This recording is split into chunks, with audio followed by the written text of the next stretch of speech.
Bonjour à toutes et à tous, bienvenue pour ces guidances du mois de mai 2024. On va regarder les énergies pour votre signe astro sur ce mois de mai au niveau pro, au niveau relationnel, voir un petit peu dans quelles énergies vous allez être, ce qui va vous aider, quels vont être vos objectifs, ce qui va falloir peut-être dépasser pour certains.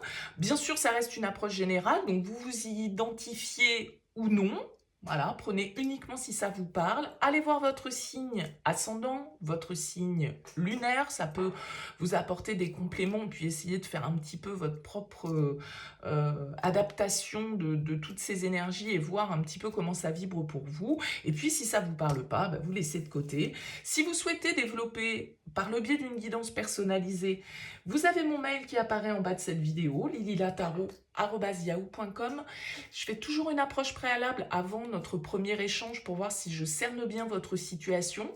Donc, si vous me contactez, c'est par mail, c'est pas sur YouTube, parce que je vois que des fois on met des petits commentaires, mais voilà, YouTube n'est pas vraiment le lieu d'un échange privé. Donc, sur mon mail, vous me donnez prénom, date de naissance, le domaine, c'est pro, c'est sentimental, c'est financier, pas de santé. Sans plus d'éléments, sans me poser de questions, parce que parfois dans vos questions, il y a déjà des éléments sur la situation actuelle, et j'aime bien pouvoir partir de zéro pour voir si justement je cerne bien vos préoccupations actuelles, vos questionnements actuels, et pour voir si notre échange du coup va être pertinent ou non. Voilà pour le préambule. Alors pour ce mois de mai, on va utiliser le tarot Santa Muerte. Ça faisait un petit moment que je ne l'avais pas utilisé pour des guidances, me semble-t-il. Donc voilà, ce sera lui qui nous guidera sur ce joli mois de mai. On se retrouve tout de suite pour votre tirage.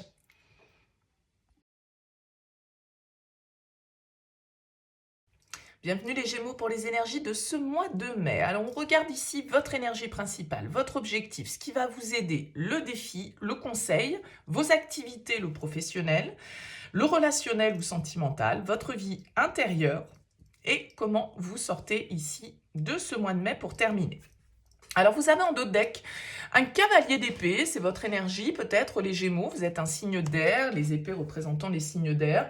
Donc on a ici avec le cavalier d'épée l'idée, on va dire, de s'exprimer, le fait de dire les choses, d'être en quête de vérité, de vouloir accélérer le rythme, de vouloir peut-être exprimer sa propre vérité, de vouloir avoir des discussions qui soient franches, honnêtes. Le cavalier d'épée, il est assez doué en communication, il prend les choses en main, il va de l'avant, il fonce, hein, c'est un cavalier très rapide dans le tarot. Il y a l'idée, en tout cas ici, de spontanéité, peut-être parfois d'impulsivité, mais de beaucoup de réflexion, de beaucoup de pertinence aussi dans la manière dont on analyse les choses. Alors, on va voir votre tirage et puis comment les énergies peuvent faire écho à cette énergie du cavalier d'épée. Allez, votre énergie principale, le fou. Votre objectif, l'as de coupe. Votre force, le roi d'épée. Le défi, le soleil. Le conseil, le 7 de coupe. Ok, au niveau de vos activités, on a la 10 de bâton. Sentimentalement ou relationnellement, on a la 9 de bâton. Dans votre vie intérieure, on a la reine de coupe et vous sortez de ce mois avec la 2 de denier. Alors, qu'est-ce qu'on a? On a deux arcanes majeurs, ici le fou, le soleil. On a des coupes, on a des bâtons, on a des épées, on a une carte de denier. C'est à peu près équilibré en termes d'énergie. On va voir un petit peu, du coup, faire cette lecture et voir ce qu'il en ressort. J'ai l'impression que, comme beaucoup de signes d'ailleurs, jusque-là, je n'ai pas fait tous les signes, mais il y a vraiment cette idée un petit peu de se lancer pour beaucoup, d'un cap à passer, d'un risque à prendre, de choses que l'on doit entreprendre. Et c'est vrai qu'avec cette carte du fou en énergie principale, eh bien, il y a quand même cette vibration qui est là pour vous aussi, les Gémeaux. Le fou, c'est quand même une énergie de nouveauté, de nouveau commencement. Ça rejoint un petit peu ce côté parfois impulsif du cavalier d'épée, c'est-à-dire que le fou, allez hop, il se dit banco, j'y vais, je me lance, allez, on verra bien. On verra bien ce que ça va donner. C'est celui qui part avec son petit baluchon sans trop savoir vraiment ce qui l'attend, sans trop voilà, contrôler l'avenir, mais qui suit un petit peu son instinct, qui a envie d'une forme de liberté aussi avec le fou et de vivre de nouvelles expériences. Donc il y a un côté un petit peu intrépide ici dans vos énergies, les Gémeaux. Vous avez peut-être envie d'initier un nouveau départ dans votre vie, que ce soit professionnellement, que ce soit personnellement. Et peut-être qu'avec ce 10 de bâton dans vos énergies professionnelles, bah, c'est au niveau pro que ça se passe, parce que le 10 de bâton peut nous parler un peu de fin de cycle. Et donc, comme je le disais, le fou, eh bien, c'est celui qui va tenter l'expérience, c'est celui qui va être audacieux, qui va se jeter à l'eau, qui va faire preuve de curiosité, qui va dire oui à l'aventure, qui va être curieux un petit peu et qui va s'engager du coup vers une nouvelle opportunité, vers de nouveaux défis entre guillemets qui peuvent l'attendre.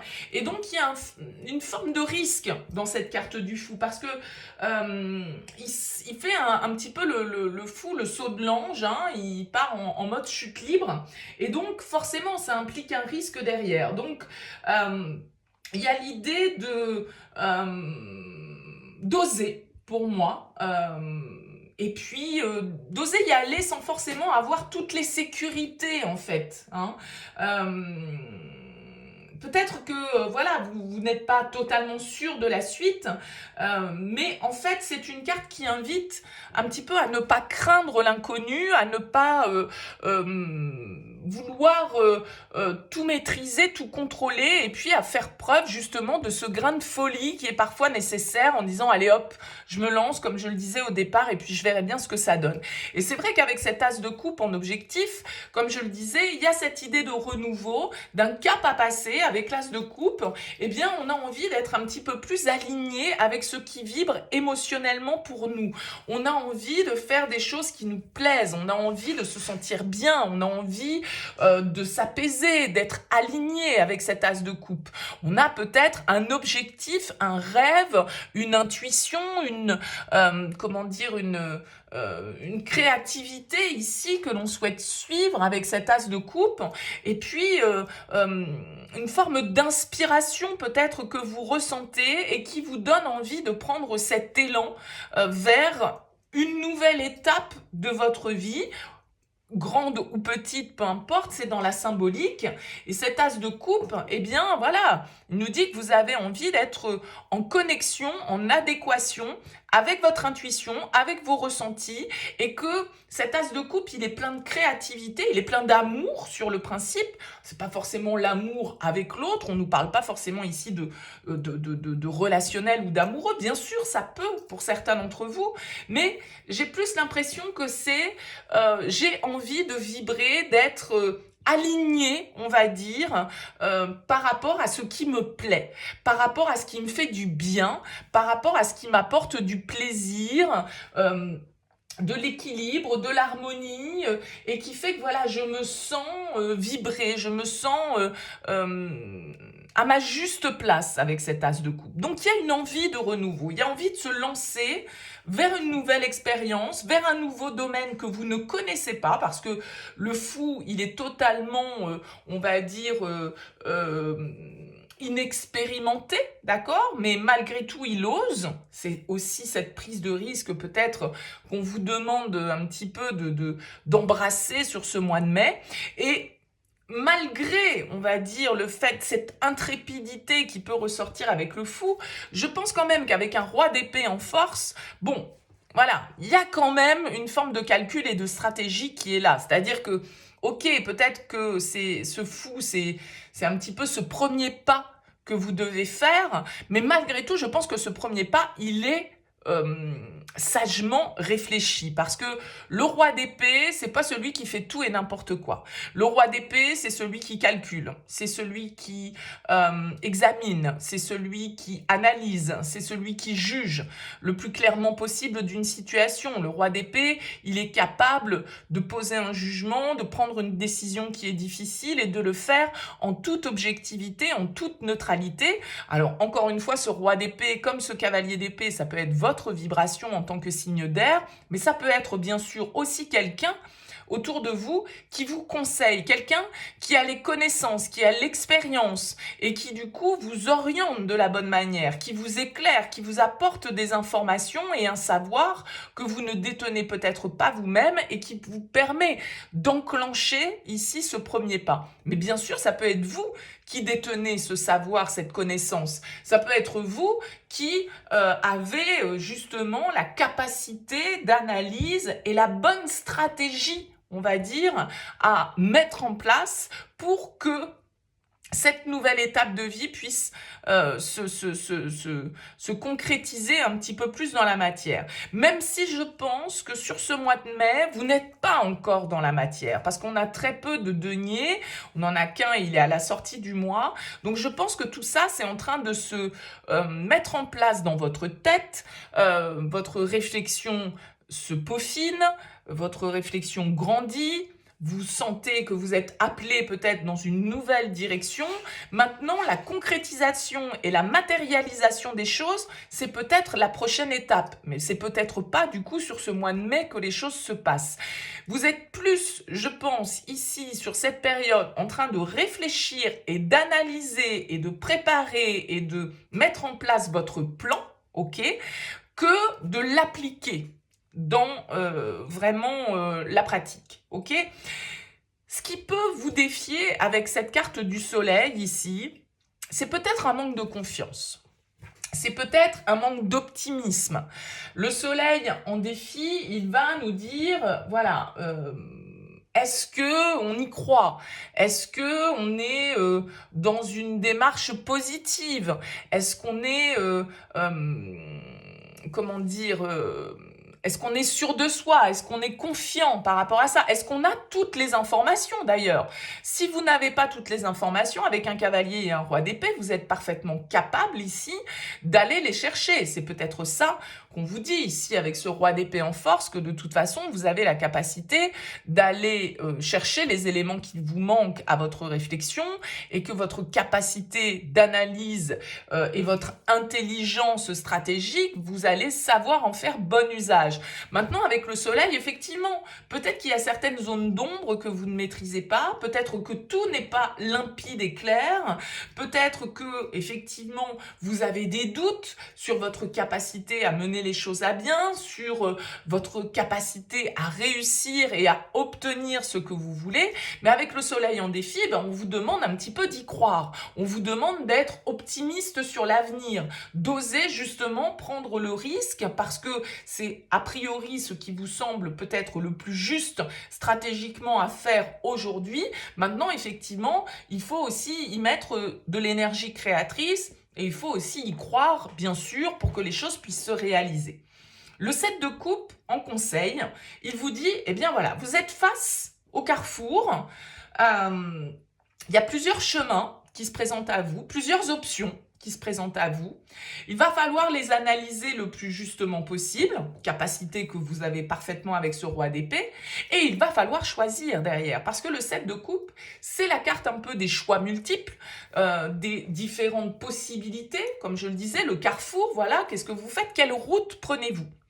Donc le 7 de coupe, il va vous demander de faire un petit peu l'inventaire de ces options qui se dessinent devant vous et d'en faire une évaluation qui soit la plus juste possible et la plus réaliste aussi possible pour que votre choix soit le plus juste, soit le plus en cohérence ici avec vos ressentis, avec ce que vous voulez, avec ce qui vous appelle et avec ce vent de liberté et de renouveau ici que vous pouvez ressentir avec cette carte du fou. Donc le 7 de coupe, voilà, c'est une carte qui vous dit c'est bien d'imaginer, c'est bien d'extrapoler, c'est bien de fantasmer, c'est bien de réfléchir comme ça, ou en tout cas d'imaginer tout un tas de possibilités, mais il va falloir aussi, du coup, prendre la décision vis-à-vis de voilà, sinon vous allez rester au carrefour, vous allez faire du surplace et vous n'allez pas avancer. Donc, voilà, vous êtes au stop et maintenant, quelle direction prenez-vous? Droite, gauche, tout droit, vous faites demi-tour, qu'est-ce que vous faites? Et le 7 de coupe, il vous invite à prendre cette décision. Il vous invite à faire un choix. Et ce choix, eh bien, ma foi, Peut-être qu'il sera le bon, peut-être que vous essaierez une autre possibilité parce que cette première option ne vous conviendra pas. C'est possible, mais en tout cas, à un moment donné, tout vaut mieux que faire du surplace sur le principe, voyez ? Et de rester un peu comme ça dans le fantasme et de rêver sa vie plutôt que de la vivre vraiment dans le concret.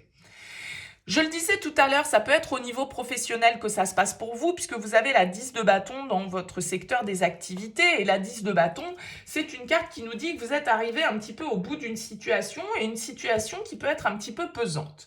La 10 de bâton, c'est la carte du fardeau. C'est une carte qui va nous indiquer que on est peut-être fatigué par notre situation professionnelle. On est peut-être en burn-out pour certains, on est épuisé par rapport à un trop-plein d'activités, trop de choses à faire, trop de responsabilités, trop de choses à assumer qui font qu'à un moment donné, on peut se sentir un petit peu plié sous le poids de tout ça. D'accord ? Donc la 10 de bâton, c'est une carte qui invite à une forme de libération là aussi. C'est-à-dire que, bon voilà, on ne peut plus continuer à avancer de la sorte parce que sinon on va, entre guillemets, se tuer à la tâche. Donc qu'est-ce qu'on fait ? Est-ce qu'on répartit un petit peu notre charge de travail différemment ? Est-ce qu'on décide de clôturer, de fermer une porte au niveau professionnel et de se lancer vers l'inconnu, vers une nouvelle voie et peut-être une nouvelle voie qui nous inspire et qui voilà nous fait rêver, même si peut-être que parfois on se dit qu'on s'illusionne et que c'est un joli rêve mais qu'il est absolument pas réalisable. Vous voyez, j'ai l'impression que vous pourriez être dans ce questionnement-là. Est-ce que je peux réaliser mon souhait ? Est-ce que je peux faire ce que j'aime? Est-ce que je peux me libérer de cette situation qui ne me convient pas et qui me pèse? Est-ce que je peux alléger mes responsabilités? Est-ce que je peux déléguer peut-être aussi certaines de mes tâches pour me sentir un petit peu moins oppressée avec ce 10 de bâton par une situation ou par un environnement qui ne me convient plus ou en tout cas qui m'épuise, sans dire qu'il ne me convient plus parce que c'est peut-être pas aussi radical que ça, mais qui, en tout cas, nécessite une réévaluation, là encore, et une réorganisation. Donc, ça peut très bien être, au niveau professionnel, que les choses se jouent pour vous, ici, avec ce fou, avec cet as de coupe et avec ce 10 de bâton.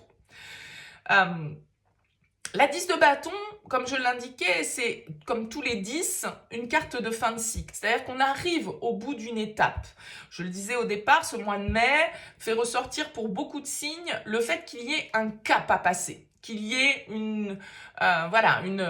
un pont à franchir, à traverser ici pour pouvoir passer à de nouvelles énergies, se libérer de situations qui ne conviennent plus. Alors ça peut être un changement radical pour vous, les Gémeaux, au niveau professionnel, peut-être qui se présente sur ce mois de mai. Vous allez peut-être décider de vous lancer totalement dans une nouvelle aventure et prendre le risque peut-être de quitter pour certains une situation qui n'a que trop duré avec ce 10 de bâton.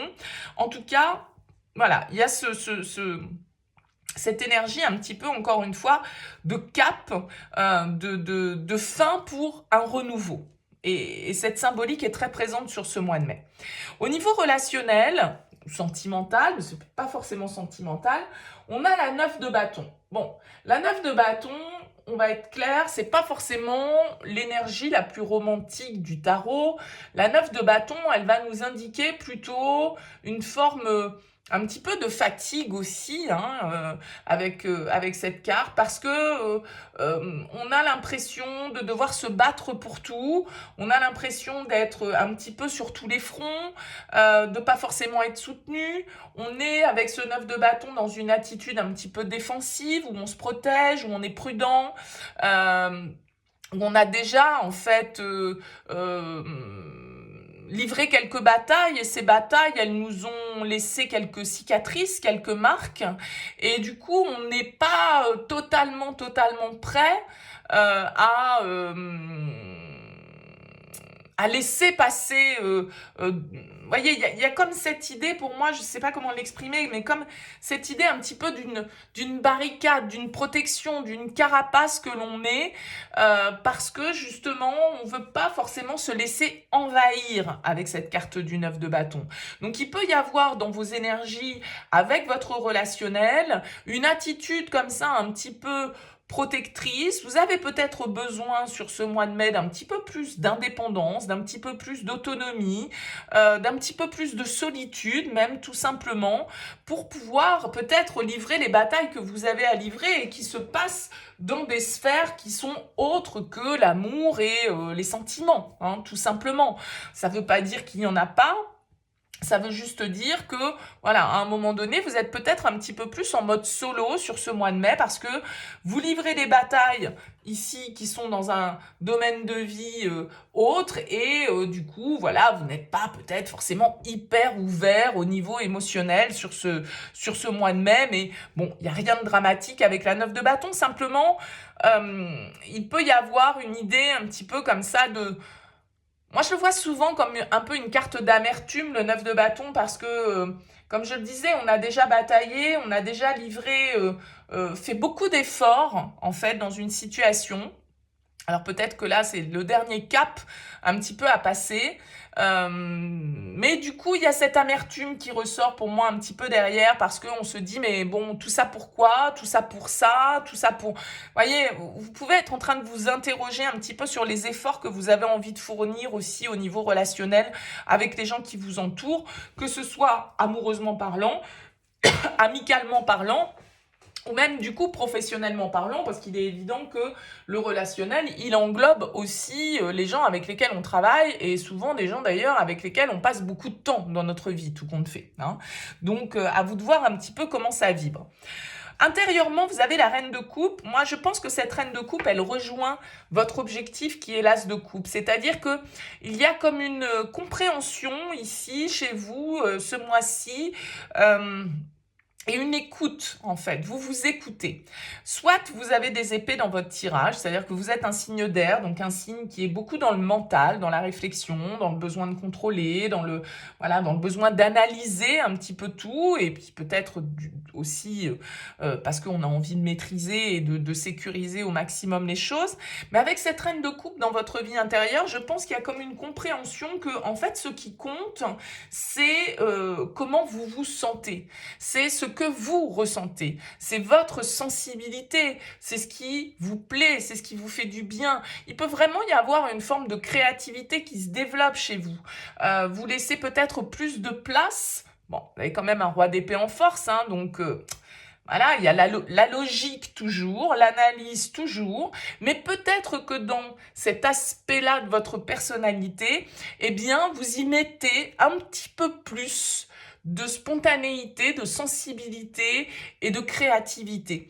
La reine de coupe, c'est celle qui écoute et qui exprime d'ailleurs ses sentiments, ses ressentis. Elle est très intuitive, elle est très connectée, elle écoute son cœur plus que sa raison, la reine de coupe, parce qu'elle est hypersensible, parce que voilà, elle est empathe, elle est bienveillante, elle est à l'écoute d'elle-même et des autres. Donc vous voyez, il y a un côté ici, vous mettez peut-être un petit peu de douceur, entre guillemets, dans votre manière de fonctionner, dans votre manière d'envisager aussi l'avenir et justement ce nouveau cap que vous souhaitez passer. Avec un 2 de denier en sortie de mois, je pense que vous sortez de ce mois de mai, comme je le disais, vous n'êtes pas dans la concrétisation. Pour moi, tout ça, ça se passe un petit peu en vous, dans votre tête, dans votre cœur. Enfin, voilà, c'est assez personnel ce qui se passe, je pense, les Gémeaux. Et avec ce 2 de denier en sortie de mois, eh bien, vous pouvez être à la fin du mois de mai toujours dans une forme un petit peu d'évaluation. Vous avez, a priori, un choix à faire, un nouveau départ à donner, une nouvelle impulsion que vous souhaitez instaurer dans votre vie, une analyse que vous menez dans ce sens. Maintenant, peut-être que justement, avec ce soleil en défi, eh bien, vous n'avez pas tous les éléments, vous n'êtes pas encore totalement sûr de vous n'avez pas totalement la confiance, vous n'avez pas... vous avez des doutes encore, et ce 2 de denier, il peut me parler de ça, un petit peu d'être dans une forme d'hésitation, dans... voilà, j'évalue les choses, j'essaye de gérer au mieux tout ça, de trouver le bon équilibre, on va dire, dans toute cette démarche pour, voilà, encore une fois, faire les meilleurs choix possibles. Parce que la 2 de denier, ça peut être aussi une carte de choix. C'est un 2, c'est une carte de dualité. Donc c'est oui, c'est non, c'est blanc, c'est noir, j'y vais pas. Voyez, il y a ce côté avec la 2 de denier d'évaluer un petit peu les choses, mais du coup, de pas trop savoir et peut-être parfois du coup de tourner un petit peu en rond parce que on hésite, parce que on sait pas trop exactement comment se positionner, on sait pas trop où est le juste équilibre dans tout ça. Il y a peut-être un ras-le-bol, comme je le disais avec la 10 de bâton, c'est la carte du fardeau, vous en avez ras-le-bol d'une situation au niveau professionnel et vous êtes prêt à vous lancer, mais vous hésitez encore. C'est-à-dire que comme je le disais tout à l'heure, vous n'êtes pas encore dans la concrétisation de ce nouvel élan, mais voilà, les choses sont en train d'évoluer pour vous favorablement et vous êtes en train de faire un petit peu cet inventaire. Voilà pour vous les Gémeaux. Écoutez, n'hésitez pas, laissez-moi un petit mot, un commentaire sous cette vidéo pour me dire comment ça vous aura parlé. C'est toujours intéressant pour moi d'avoir vos retours. Je vous souhaite en tout cas un excellent mois de mai. Merci pour votre écoute. À très vite.